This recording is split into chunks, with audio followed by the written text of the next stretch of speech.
She was a cerebral terrorist hijacking my thoughts and my subconscious, because with every simultaneous glance that we shared, I was growing increasingly nauseous. She was spectacular, immaculate, and not to mention sexy. It was as if she was put here on purpose, simply just to perplex me. I joked to myself she was sent by the devil just to test me, because if so, she would be one of hell's angels that I would have to ask to bless me. And as the night dragged on, I began to refer to her as my double scoop of sand, because I could literally feel her slipping between my fingers, between the palms of my hands.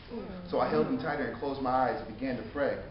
Please, God, please, could you send her over my way? And if you do, I'll be oh so grateful. I'll be in church sitting front row center just to show you how much I'm thankful. And before I could open my eyes, my ears were blessed with pure magic. The thought of a voice this angelic, not in heaven, was nothing short of tragic.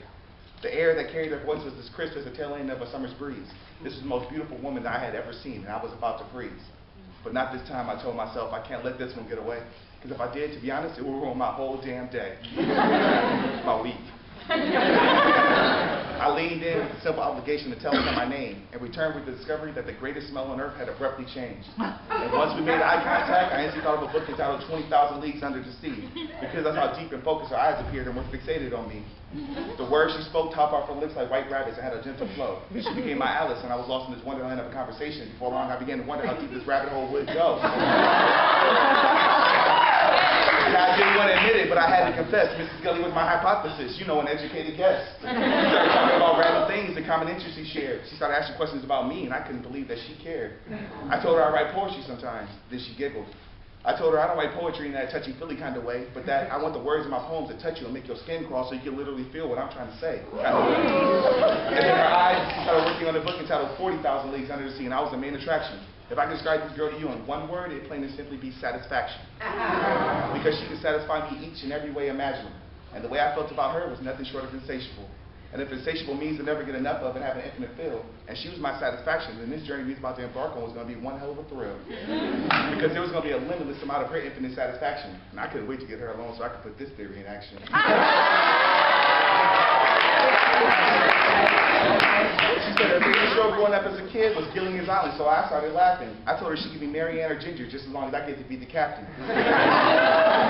So we can get stranded on the island of my choice and eat fruit made entirely of passion, with a theme song orchestrated by her voice and her organ as I gently placed my sweet-scented tulips upon her base.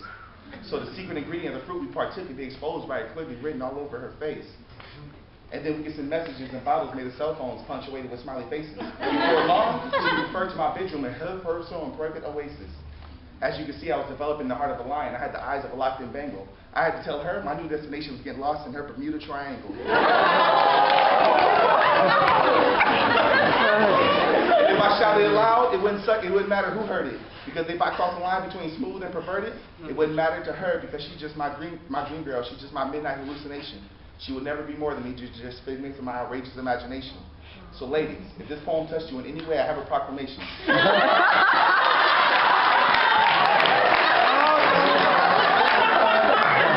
The third role of my dream girl is vacant, and I'm accepting all applications.